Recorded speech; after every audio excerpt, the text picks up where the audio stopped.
Итак, друзья, привет! Сегодня пятница, Actors Talk, с вами я, София Ская. И сегодня мы ожидаем гостя, с которым мы уже успели пообщаться пару недель назад. И в гостях у нас сегодня будет Чарли Бун. Чарли Бун, он и актер, и атлет, и педагог актерского мастерства в студии Берн Браун, мой коллега, друг. Вместе с ним я у него училась. Прошло уже довольно много времени, с тех пор у Чарли было множество проектов, и, как я ранее писала, прошу всех гостей, пожалуйста, не поленитесь, посмотрите профили того, кого мы ожидаем в гостях, потому что вы убедитесь в том, что это люди действительно уникальные, знающие свое дело, очень много всего интересного вы сможете узнать из наших эфиров. Так, я ожидаю, что Чарли к нам присоединится. Напоминаю о том, что эфир будет проходить на английском языке. В очереди у меня уже около 16 эфиров, которые мы активно переводим. И я не могу дождаться, когда мы выложим их в YouTube и в IGTV, чтобы русскоязычная публика смогла послушать, какие интересные рассказы, опыт и случаи из жизни мне рассказывают мои гости. Вот, я думаю, что это произойдет уже очень скоро. Ожидаем Чарли. Не виделись мы около 3 недель. Мне очень интересно, что нового произошло за это время. Если, как я понимаю, карантин был открыт в Лос-Анджелесе и началась уже какая-то деятельность, то какая деятельность и чем сейчас занимаются педагоги, что они делали за время пандемии, как вот, да, вот у меня ребенку 4,5 года, он занимался в детском саду по скайпу, так же, как и все детки, учащиеся в начальных школах. Вот интересно, как поступила студия Берн Браун, давали ли они занятия групповые или индивидуальные во время пандемии по скайпу или еще каким-то другим образом. Я сейчас по своему прямому телефону узнаю, где же Чарли. В Лос-Анджелесе сейчас 10 часов утра, это наша вторая встреча. Yay! Hi, Charlie. Hi, Sophia. And I'm sorry, but before we even start, let me interrupt you. Guys, actors, look how professional the setup is. The lighting, the background, the angle. That's how actors needs to be online. Thank you. Charlie, tell me, what happened since we've met the last time?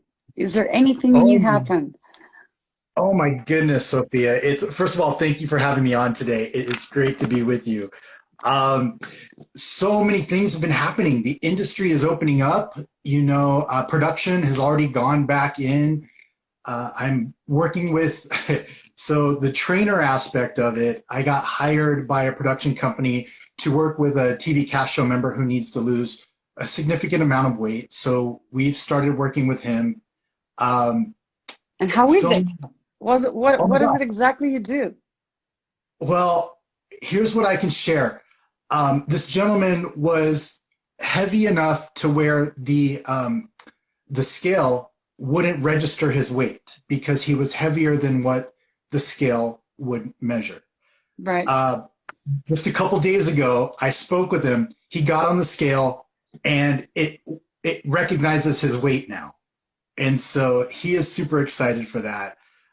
It's really about, like it is with acting, with anything that we pursue, it's specificity in a goal and having a very specific tried and true plan that you can do over and over again that gets results. Yeah, so most of the time we get broken when we understand that it's going to be so far away from now when I'm going to get the result, and that really makes you don't want to do anything. That's right. And how long did it take for him to be excited about himself? We have only been working together a couple of weeks, and so I'm excited to see where this goes. But I need to be your client. You are in great shape. I mean, with your professional mentality, Sophia, anything that you pursue, you're going to achieve because it really is a mindset, right? Honestly, after 22 years just doing one thing, you get kind of tired of it. And you're like, I know what I can be. I just want to sleep. Some laziness comes with age, I guess. Well, but the trainer like you could motivate, I think, even a person like me who is just like so sick of working out during the whole life.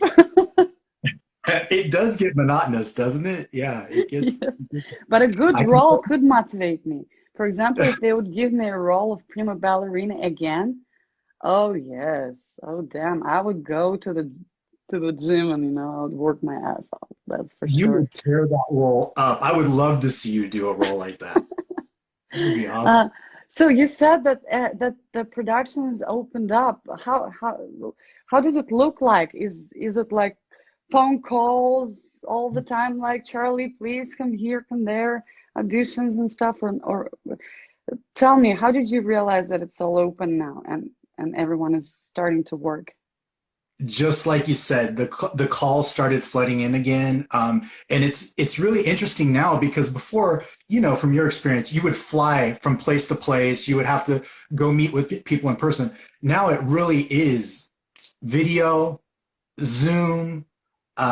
We can meet with people all over the world, like you and I today.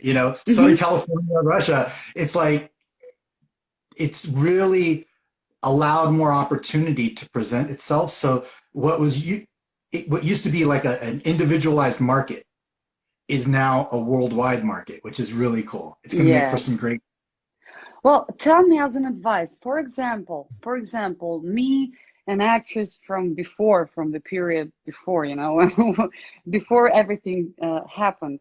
And I had only one agent, for example, and for some reason the self-tapes doesn't work for that particular agent because, they're old style kind of. So what do I do as an actor to find myself a job? Yeah, it's a great question. And I think you've already done the first thing for you individually, Sophia. First of all, is become great at your craft. Because if you, D.W. Brown, where I teach at the Baron Brown Studio, he has a great saying. He says, be seen, be good, but not necessarily in that order. And what that means is if you're not good and you're seen, that can make for a very short career. Right, for example, we put a mark on the first one. I'm good. How do I make them see it? Yeah, from there, then that comes that second part, be seen, right? And right now, there's so many different avenues of distribution. I mean, casting directors are looking at everything right now. It's crazy. They're even looking at social media, which is scary in a way because now it's all about a social media following. But even creating, I've seen people, and I actually just produced one not too long ago, a YouTube short. I mean, something that anyone can do, and yet it gets millions of followers, millions of views just via YouTube.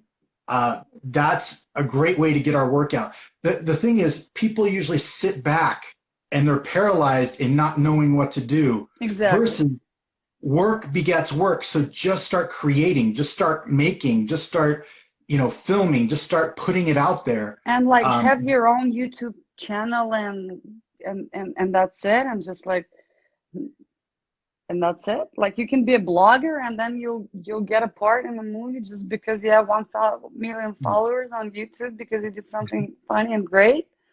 Is that the way? It's not the way, but it is a way. The other thing is to work as much as possible. Get any work that you can and do a great job at it. I can't tell you how many roles that I've received lately from people that I worked with previously. Or I'll give you a specific example. A makeup artist that I worked with on a film was working on another film. And the director was just talking with her pre-production saying, we really need an actor that looks like this. And she goes, have you seen Charley Boon lately? And he goes, no. And so she sent him, she's like, hey, can I send your information? She sent before you knew it, I was cast in that film. And these are kind of random examples, but I guarantee if I was difficult to work with, or if I sucked at my craft, if I wasn't good, those opportunities would not come up. Yeah, so not only be active, but be very careful with everyone on set, especially with the makeup artists. They're the most talkative. That's what I've learned. Halle Berry shared a story with us, quick story one time about what you're talking about, Sophia. And she shared it from Sharon Stone. Sharon Stone had shared this with her. And Sharon Stone said that she was kind of being difficult on set. And she got into a tub of water and the water was really cold. And she started cussing and yelling at the crew and said, "I'm going in my trailer. I'm not coming back until this water is warm." And so Halle said that Sharon Stone told her, apparently the crew peed in the water. They all took turns peeing in the water in the tub. Yeah. So that's an extreme example. But as far as our careers go, we should just be good people anyways, right? Yeah, that's true. That's how we should carry ourselves professionally. But sometimes directors, they choose a pricks because they need that in the movie. And they find it. Those method actors, I'll tell you. There's different situations, but that's so ugly to hear. You know, I was thinking about that attitude of actors who are not like a Charlize, like what you said, but even here sometimes they have more attitude than their homework done.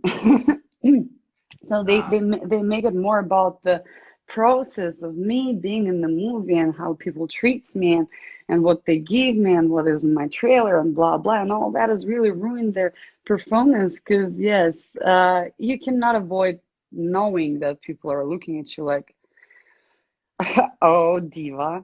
You know, no one actually wants to have that look, but somehow there's a lot of situations when actors just cannot keep up with their success or fame, or when they treat us good, maybe they should treat us less good. It's all about that ego, right? And I think as we remember that art is big and we are small and we're serving the story, which is the ultimate purpose, it really helps us to remain humble, because the minute that the thing that you're talking about, Sophia, happens to us, the minute that our ego gets bigger than the minute that we try to make it about us, is death to our career as actors, because we're servants to the story. Yes, and while I'm doing the interviews, that's a big difference that I hear. And what you're saying, it's a professional, right, actors talk, actually. And that's what's interesting to see, like, people who get success and who knows their career, they say pretty much the same stuff. Be prepared, do your homework, really think of your work, as not a game, and then you're gonna be good. That's amazing. And Charlie, but let me go back to my question where still, like, to have lots of materials and have good background, right? Still, is there like a specific email you should write and send them your demo, or should you be in touch with, like, how do you create that activity around yourself with a professional still? Because they know you, but I'm talking about somebody who's new and talented, but who doesn't know what to do with their cases.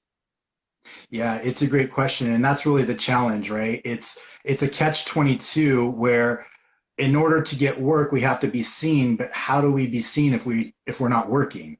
And that's been the $1 million question all along.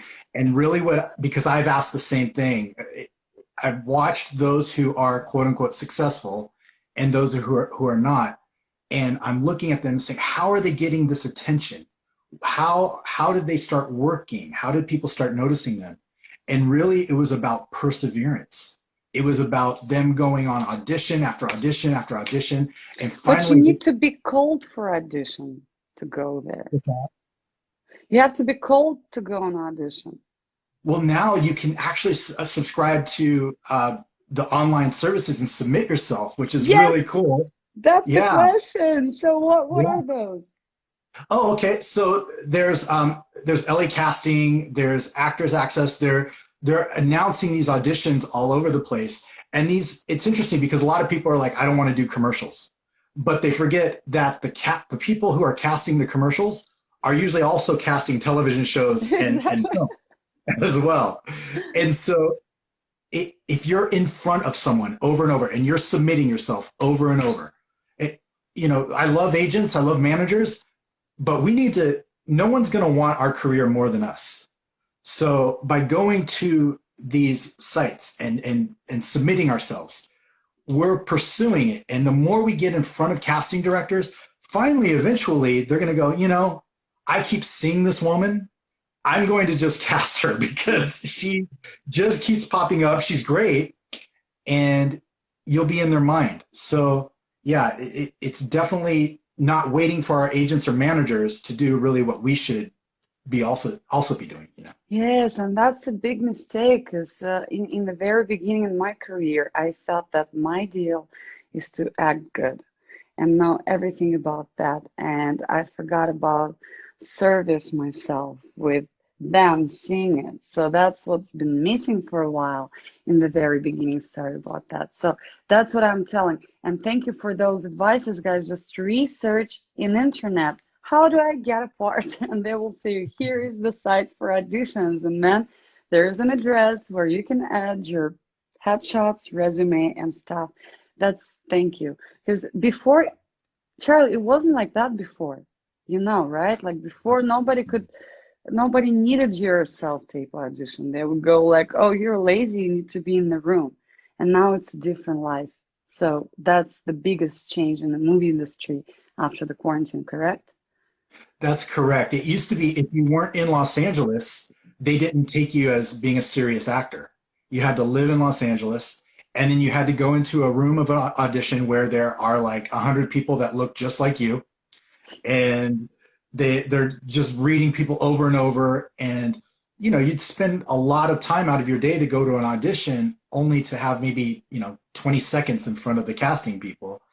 And now there's no excuse for us. You don't have to be in Los Angeles anymore. In fact, here's a little secret for your viewers. Actors are now moving out of Los Angeles. Meg Lieberman, the head casting vice president of casting for CBS, shared this with me.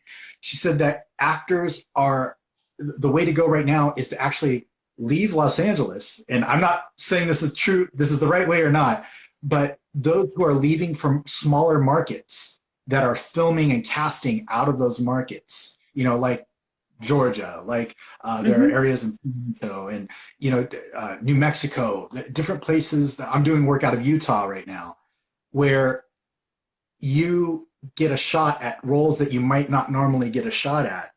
And they're building their resume and their careers and their reels that way. And then when Los Angeles comes calling, they have this body of work, they're known. Does that make sense? That makes sense a lot, yes, because you're coming not like zero and nobody's going to look at you because you've done nothing, but you're coming with a pack of experience. And they're not really learning from where you got that experience. You just have that full package. And that's a smart and a great way.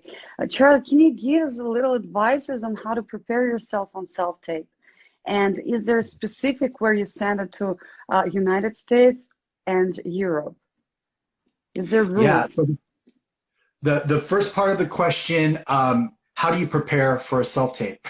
I'll give you a quick breakdown of what I do when I look at it. And really, this isn't what I created. This is the Sanford Meisner technique, something that the great teacher Sanford Meisner, who learned from Konstantin Stanislavski, the amazing Russian director, actor, producer. So I make it really easy, and I make it very specific because specificity costs everything. I look to see who else in the scene am I working with and who am I talking about? In other words, what's my relationship? So I look at that. I look at what's the circumstance without which the scene would not exist. In other words, what just happened prior to this scene? So I have an emotional point of view coming in, right? What is the circumstance of the scene? And once I know my relationship, my circumstance, then I'll also know what do I want at the top of the scene, at the beginning of the scene, meaning what's my objective? And how am I going to get my objective? In what way? So for example, if a little kid wants a cookie in the store, and he might be very cute, his objective is to get the cookie. How is he going to do it? He's going to be very cute. He's going, Mommy, can I have a cookie? I'll be a really good boy. And you say, no, you have to have dinner and we have cookies at home. He might change the way that he asks, right? He might start throwing a tantrum and say, I want a cookie until he finds a way to get his objective. Well, as actors, we not only have an objective, we also have a way in which is universally true in how we obtain that objective. So we have relationships, circumstance, objective, and how we're going to get that objective in what way. We also have our emotional preparation. In other words, I want to know at the top how I feel coming into this scene. And an actor once asked me, Charlie, should I show my emotion? And I said, no, but you should be so full of emotion that it shows. Mm-hmm. And there's a difference. And this is the beautiful thing that Stanislavski understood. In Stanislavski's time, acting before Stanislavski was very externally exhibited. It was shown. People acted their feelings and cried and laughed. Versus once Stanislavski got a hold of it, he realized that great acting was from the inside out. And real people don't try to cry. Real people try not to cry. Yes. And the crying just comes up as an accident. Mm-hmm. That's right. And it's because it's flowing like a river. And this is why we have to get very strong at emotional preparation. And, you know, in life, we numb ourselves. We put on this shield so we don't feel. But as actors, we have to pull away that myelin sheath and feel everything like an exposed nerve. And so this is so important to understand in the audition process, because if somebody says something to you and you're just waiting for your cue line to come in and say your line, that's not good acting. Great acting is really listening and allowing, just like you are right now, Sophia. Just and that I have a close-up right now of you you're smiling, you're nodding, you're being affected by what I'm saying. Mm-hmm. That's a great audition is. That's to be in the moment. And that's because we are from the same school.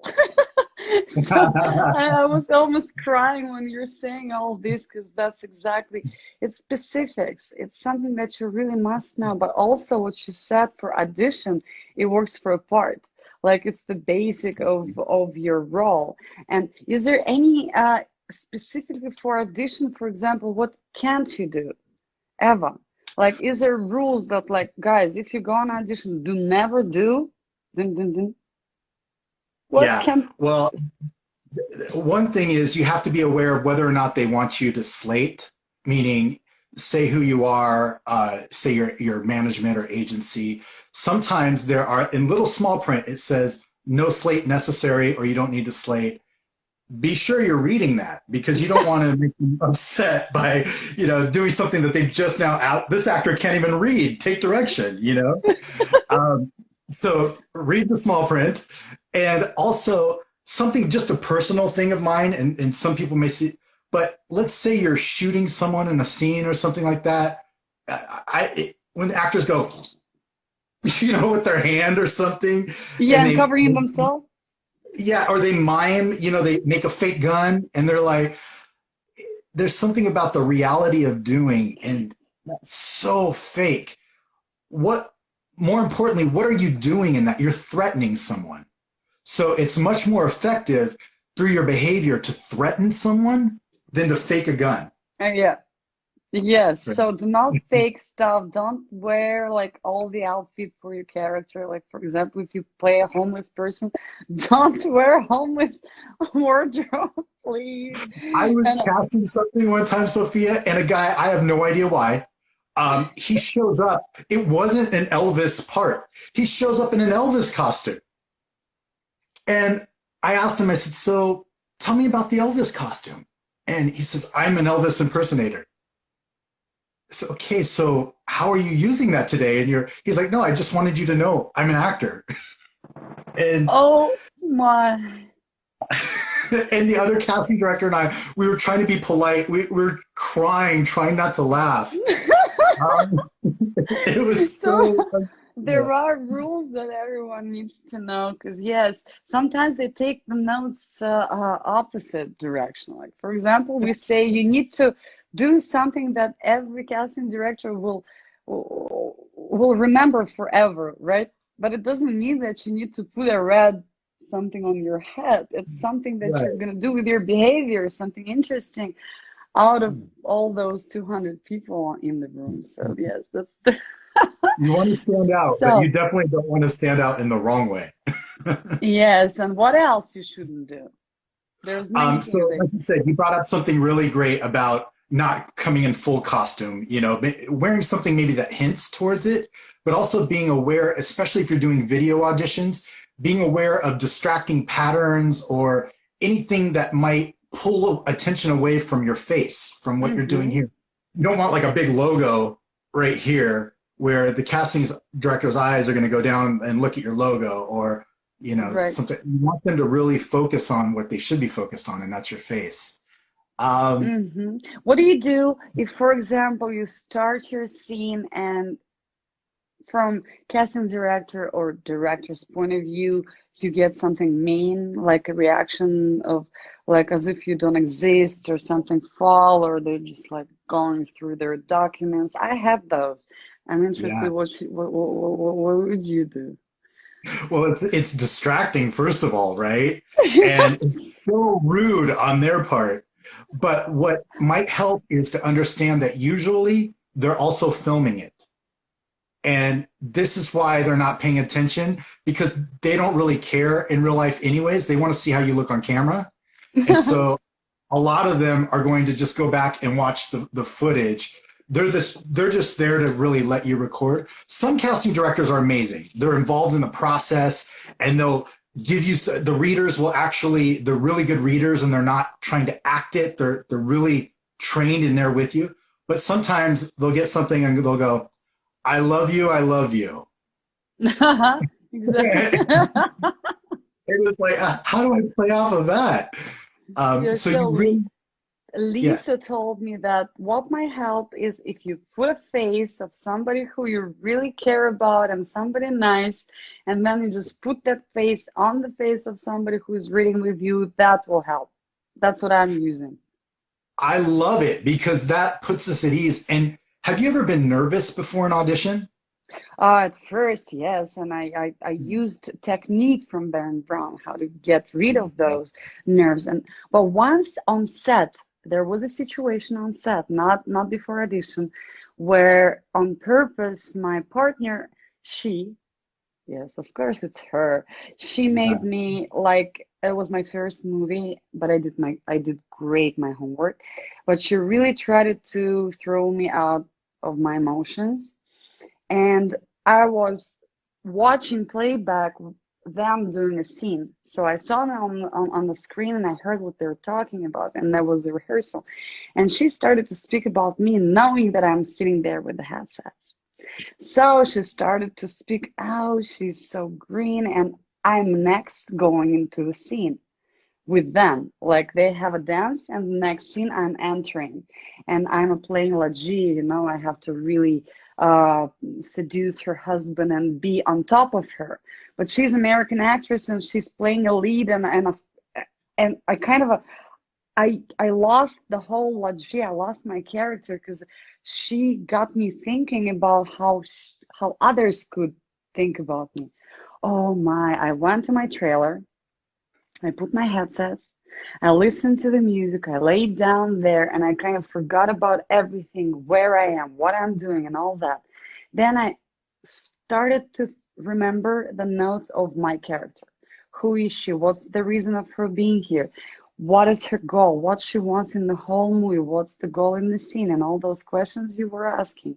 And that put me back together. So when I went on set, first thing I told her, I said, don't worry, you're beautiful too. And then they said, we're rolling. And then she was shut down. She was like, what? That's not what I meant.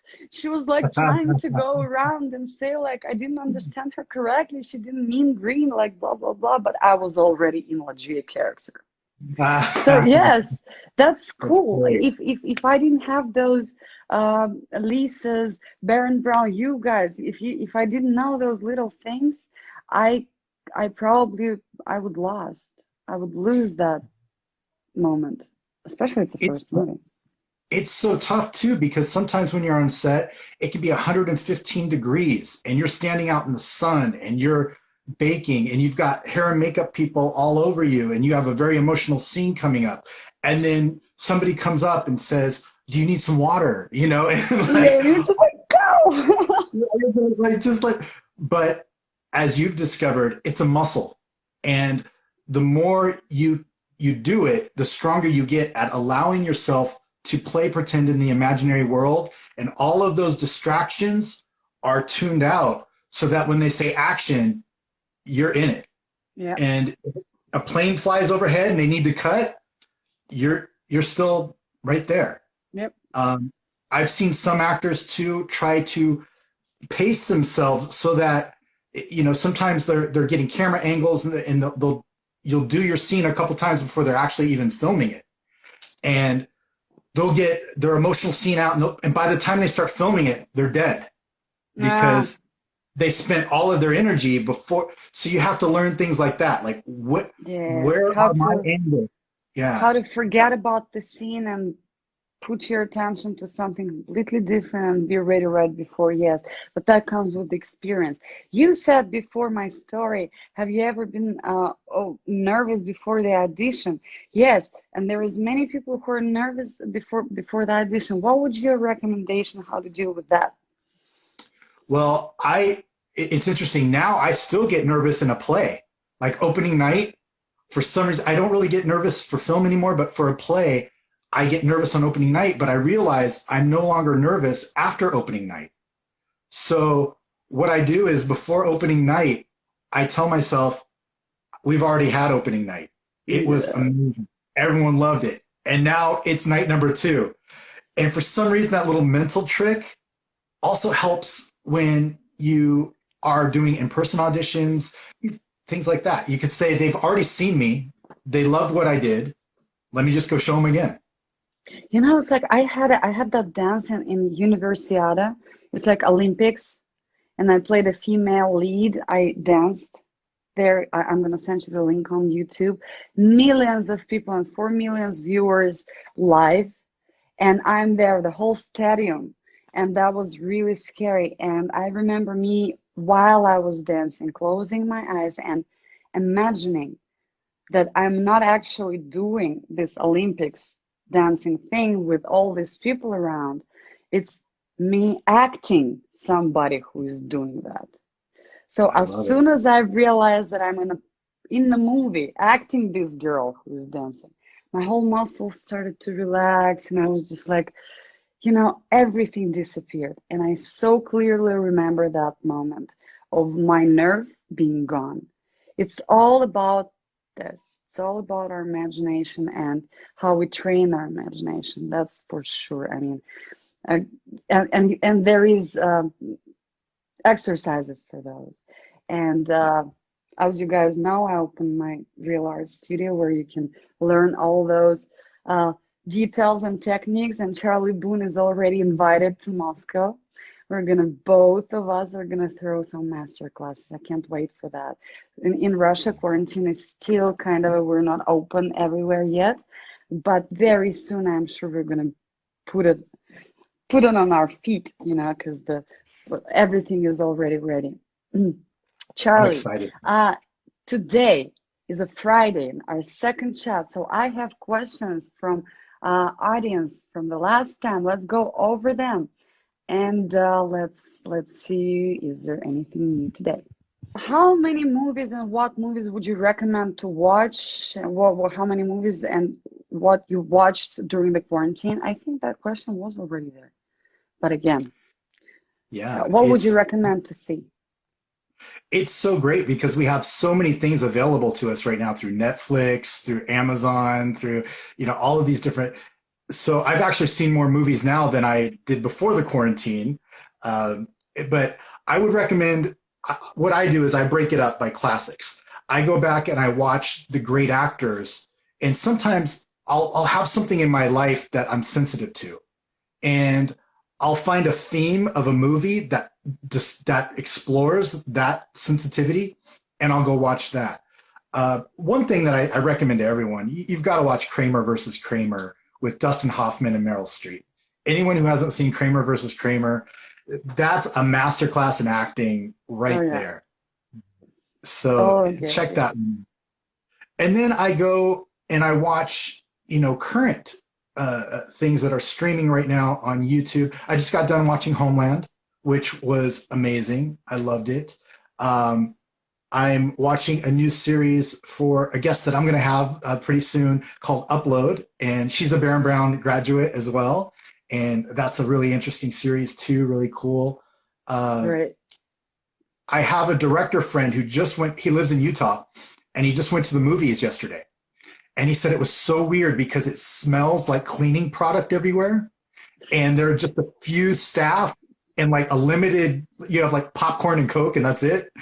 And then you go into the movie and the CEO of AMC comes on and welcomes you back and thanks you and talks about the things that, and so he said it was weird because you go to the movies to escape and now you're being reminded about the quarantine. You're being reminded about COVID-19.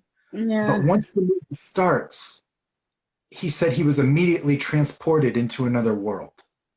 And so I think not that movies are meant to be therapy, but I think they can be therapeutic to us during the quarantine. And we should watch some comedies. If we're feeling depressed, find some funny comedies and watch those to cheer us up.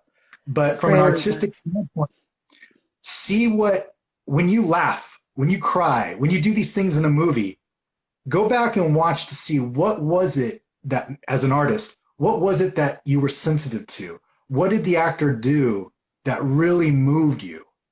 And that's a great thing to do. Yeah. Absolutely. Yes. So great. Charlie, do you have your favorite movie role? Are you currently working on a film script? Yes and yes. Wow. My favorite movie role, there's so many. I played a rogue agent who I get cast as the bad guy a lot, which is interesting because, people come up and they're like, "You're so nice." Yeah. They're like, "You were on the screen." So one of my favorite roles was, he was the bad guy, but that's not how you play a bad guy, right? You play him as the hero. And so that was one of the most satisfying roles for me was when I played Agent 702 in Synapse. I just finished a film last summer, a series actually, and it was on the Book of Mormon, and I played a character by the name of Amulek, and he was this prophet guy who started out not a good guy, but became this amazing man of God. And his whole arc that he went through, and the repentance that he felt, and the pain in his heart for the things that he had done that were wrong, and now trying to convince the people. You just find things that you connect to, and I was so emotionally all over the place as I was filming that, because I found things in my own life that I connected to with that character, and I felt like a better man after I acted that role. And I'm getting goosebumps right now just talking about it, because it's so great, and that's such a big luck to get a part that so suits you. Amazing. I'm gonna watch that one. Yeah, thank you. Yes, please. You and my mom both. You'll be our first two watchers. No, I'm just kidding. Oh, come on. Is age important for a person who has decided to become an actor? Kathy Bates started acting at the age of 40. The amazing Kathy Bates. She is proof that people of all ages have a story to tell.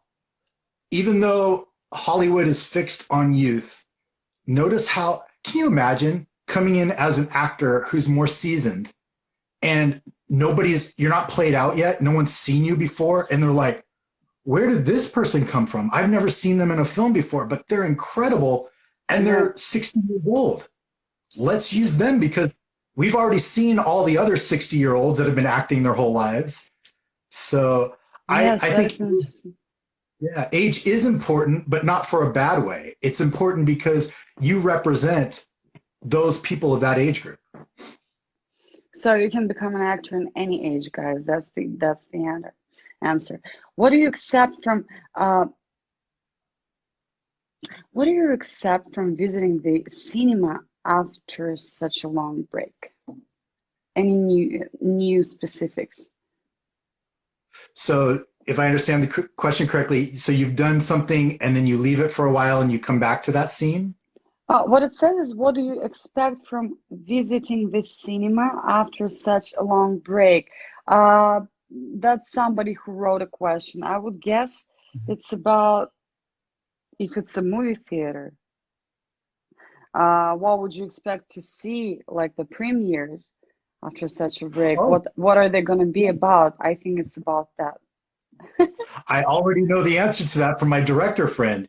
He said all of the standees and the advertisements in the movie theater were of old films, films that are already shown, but the previews were of films that were coming up, but they didn't have release dates yet. I don't know. I haven't been to the movies yet, but that's what he said, was that there are previews. They don't have release dates in the preview. What do you think of new rules on set for this time? Like all this masks and gloves and all this that makes our day much longer? It does, doesn't it?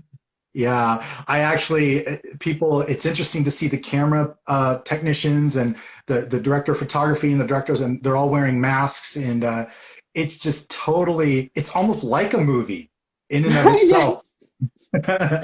For how long do you think it's going to be like that? Do you think it's going to... I think, well, already people are not wearing their masks, right? There's a gym that's in my area, and the rules said you must wear a mask going in. And so they wear their mask going in, and then they take it off and they start working out, the whole time. So how long people are actually going to obey that, I don't know. But I have a feeling once we get a vaccine, and I don't know when that would be, things might start to relax a little bit. But already people who have opened up here in America, where they kind of opened the floodgates, they're seeing spikes in COVID-19 cases, and there are different thoughts on why that might be. But yeah, it's just interesting to see how it will play out. But I think the important thing to remember is it shouldn't stop us from living our lives. We should still be creating art. And in fact, great art comes from the most difficult, challenging times. Comes from the greatest of times. It comes from the worst of times. This is when we should be creating. We should be holding a mirror up and reflecting what's happening in our generation right now, so that future generations can look back and go, oh, that's what it was like during the pandemic. Yes, that's for sure. We're in the history. That's 100%. Another question that I asked you. I mean, you're so great. When I listen to you, it seems like I don't need that list of questions. You're just going with, and there's nothing left. It's because I talk too much. What? It's because I talk too much. No, because you're so interesting. What exercise can I do at home to learn acting skills, not in courses? I love that. So there are a few main problems to actors that the great acting teachers have noticed. And one is actors don't allow themselves to feel. Because can you imagine if we felt everything in life, if we were honest with our opinions to everyone, and we told our boss how we really felt about them, and we told our friends when we didn't like what they did, we'd have no friends, we'd have no job, we'd be an emotional mess. But as actors, we have to know what our opinions are. And this is what I'm really getting to. What are your opinions? So I would recommend something that you could do on your own without courses is throughout your day, write down, I actually do this, keep a list. And when something moves you emotionally, write down what that was. And I don't know if I shared this with you, Sophia, and your viewers, but I remember not too long ago, I would love to be a dad. I don't have children, but there was a father who had his little girl, and they were walking across the street, and they had Slurpees from 7-Eleven, like little slushies, and they were drinking it, and they were at the stoplight walking, and she looks up at her dad with this most beautiful amount of love for him. And he looked down, and they, ooh, I'm going to get emotional talking about it, but they smiled at each other. And I thought, how beautiful is that? And it even moves me right now. So I wrote it down. I was moved to tears of joy. And what was it? It was that connection between, that pure love between a daughter and her father. And I would recommend, as actors, we need to understand what we're sensitive to and what our opinions are. What was my opinion about that? I thought it was the most beautiful thing I'd ever seen. And so I wrote it. It is. It is. It's so honest, and it's so, yeah, so not for somebody to feel what we feel. It's just because it was there for sure and for real.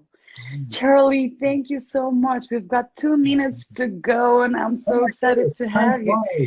And I would really wanna have you more often than others with me, because we're colleagues from Baron Brown, and everything I'm saying to my clients, you're kind of saying the same, but we didn't discuss that. It's just the rules. It's just the way it goes, and it's really gonna help. And when I hear you, I feel safe. I feel understood, and I feel like, thank God, I have all that in my head so clearly and beautifully, as it is. And thank you so much again.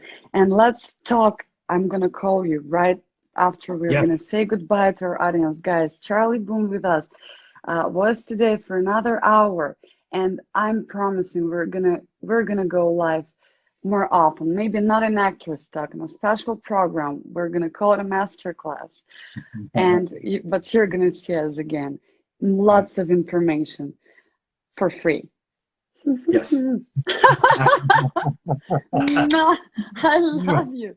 And talk to you soon, Charlie. Thank you so much. Thank you, Sophia, for having me on. Take care, guys.